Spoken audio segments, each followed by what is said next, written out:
A raft foundation of 30 meter by 25 meter is proposed to be constructed at a depth of 8 meter in a sand layer. A 25-meter thick saturated clay layer exists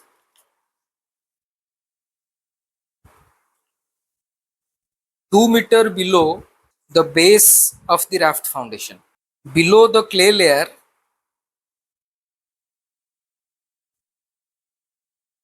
a dense sand layer exists at the site.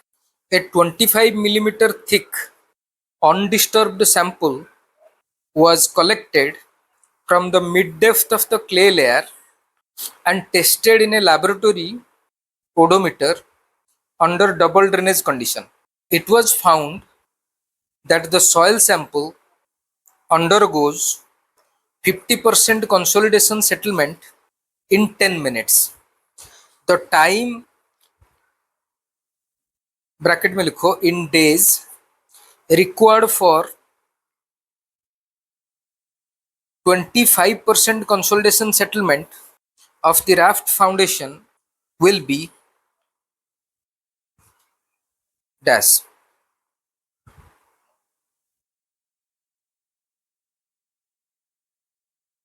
That is a numerical value type question. You will calculate the numerical value and you will then round off to the nearest integer.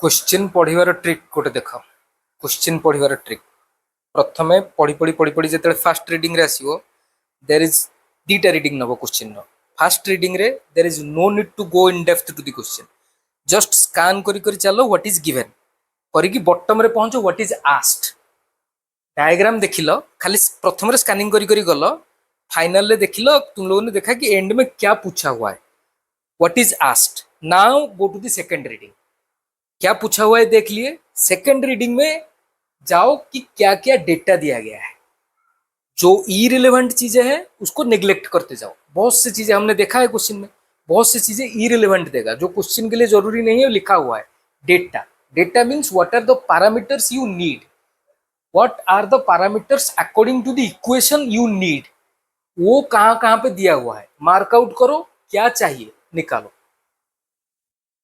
Fast इतना बड़ा question इतना पूरा पढ़ने पे बहुत time लगेगा ना पहले स्कैन करते जाओ go to the end of the line what is asked फिर दोबारा रीडिंग करने के लिए आओगे तब तुम खोजोगे मुझे ये चाहिए कहां दिया हुआ है now tell me what is asked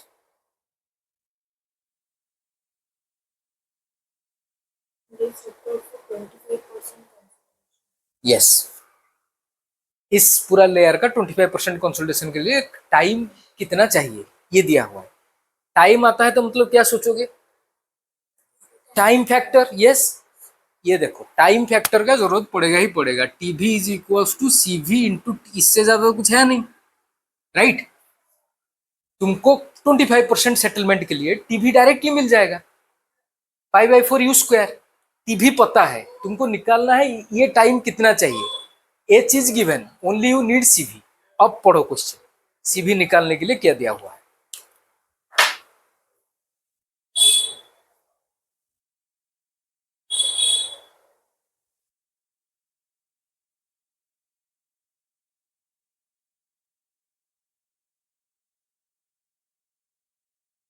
मैंने ओडोमीटर डिस्कस ही नहीं किया है पर उसकी डिस्कशन का जरूरत भी नहीं पड़ेगा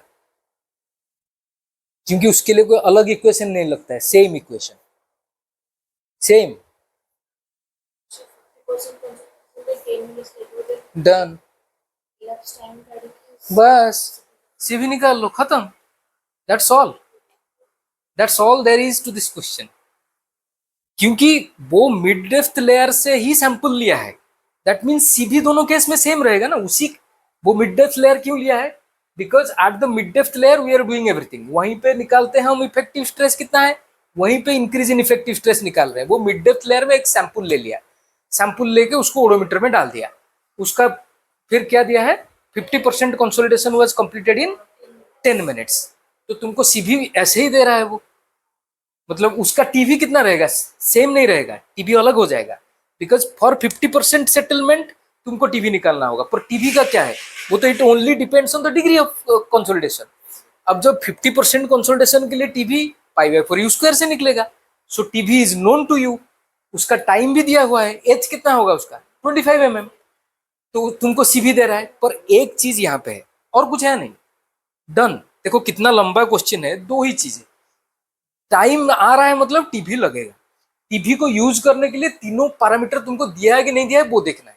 एच दे दिया, टी पूछ रहा है, सीवी नहीं दिया है, मतलब सीवी कहीं ना कहीं से निकलेगा जो दिया होगा, तो उसका भी टाइम दिया है मतलब उसमें भी टीवी लगेगा, देखते ही तुरंत उसको करना है, नो कंफ्यूजन। नहीं फिर भी तुम दोबारा एक बार पढ़ोगे क्वेश्चन को, I am telling you the tricks, how to approach, how to solve the question within a small period of time as compare to others. Unnecessary data के बारे में वरीड होना नहीं है। एनीवेज, तो इसमें एक चीज है, इसमें एक देखो यहाँ पे एक ध्यान देने वाली चीज है, उसमें जो तुम्हारा सैंपल का डेप्थ है, और जो सैंपल तुम लिए हो 25 मिलीमीटर का, कितना 25 मिलीमीटर नहीं होगा, नहीं नहीं सैंपल जो लिए हो, सैंपल कितने का है, 25 mm लिया है, अच्छा ठीक है, 25 mm का सैंपल लिए हो। और देखो ईसीबी का यूनिट क्या है, मीटर स्क्वायर पर डे और मीटर स्क्वायर पर सेकेंड और समथिंग लाइक दैट। तो यहाँ पे वहां पे जो सैंपल के केस में जब एच तुम मिलीमीटर में निकालोगे और टी कितना दिया है मिनट में निकालोगे, तो सीवी का वैल्यू किस में निकलेगा, मिलीमीटर स्क्वायर पर मिनट में निकलेगा। बात समझ में आ रहा है, सैंपल जो लिए हो उसका जो एच वैल्यू वो मिलीमीटर में आ रहा है, ठीक है, और टाइम जो है वो मिनट में आ रहा है, तो जो सीवी निकलेगा वहां से वो कौन से यूनिट में आएगा, वो आएगा मिलीमीटर स्क्वायर पर मिनट में, ठीक है। यहां पे पर जो क्ले लेयर तुम्हारा है वो मीटर में है, ठीक है, ये अगर तुम यूज करना चाहोगे तो उसको मीटर में कन्वर्ट करना पड़ेगा। उससे बेहतर क्या है, ये जो एच दिया है मिलीमीटर में उसको ही मीटर में कन्वर्ट करके ले लो, और ये टाइम मिनट में दिया हुआ है, then you will be getting CV in metre square per minute. तो तब तुमको बदर करने का जरूरत नहीं है, क्योंकि ये मीटर में दिया हुआ है, डायरेक्टली वो सीवी वैल्यू लाके तुम इसके लिए इक्वेशन में डाल सकते हो, और वो जो आंसर निकलेगा टाइम वो किस में निकलेगा, मिनट में निकलेगा।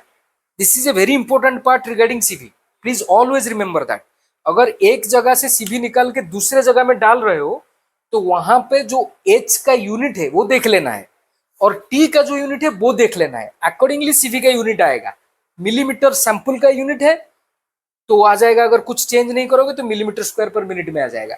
अगर उसी मिलीमीटर को यहाँ मीटर करके ले लोगे, जो 25 mm दिया हुआ है, दैट इज 25 × 10⁻³ मीटर करके डालोगे, सीवी निकलेगा मीटर स्क्वायर पर मिनट। उसके साथ काम करने में तुम्हारा इजियर होगा। फिर जो आंसर निकलेगा किस में निकलेगा, मिनट में। पूछा किस में है, डेज में, you will again convert it two days. So these small things you should be careful about units, otherwise question में कुछ है नहीं। ओडोमीटर का जरूरत भी नहीं है नॉलेज, क्योंकि टीवी सेम है, and TB depends on, say it with me, what does TB depend on, degree of consolidation, average degree of consolidation, nothing else। तो अगर average degree of consolidation same है तो टीवी सेम है, और दोनों soil same है, sample उठाया है साइट में तो सीवी सेम है। डन। इस टाइप का कोई भी क्वेश्चन देगा, you can do it now and fast also, right.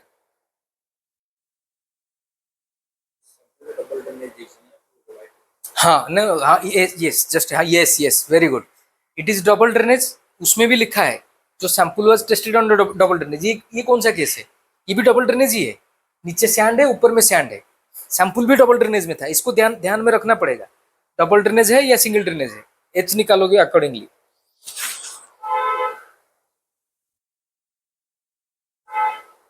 Very good. इसीलिए क्वेश्चन को पूरा तो पढ़ना पड़ेगा, don't lose even a little bit of the question, but जो अननेसेसरी पार्ट है पढ़ने के बाद उनको फिर मन में नहीं लेना है। सेकेंड केस में द्वितीय केस रे कौन नहीं चल, you have taken the whole clay layer, are you getting my point. माने फास्ट केस में तुम्हारा सैंपल था, फास्ट केस में तुम्हारा सैंपल था, उसका 25 mm था थिकनेस, पर जो सेकंड केस में है वो पूरा क्ले लेयर है, उसका थिकनेस कितना है 25 मीटर। तो उसमें एज कितना जाएगा, सिंस डबल टनल केस है तो 12.5 मीटर जाएगा, ठीक है।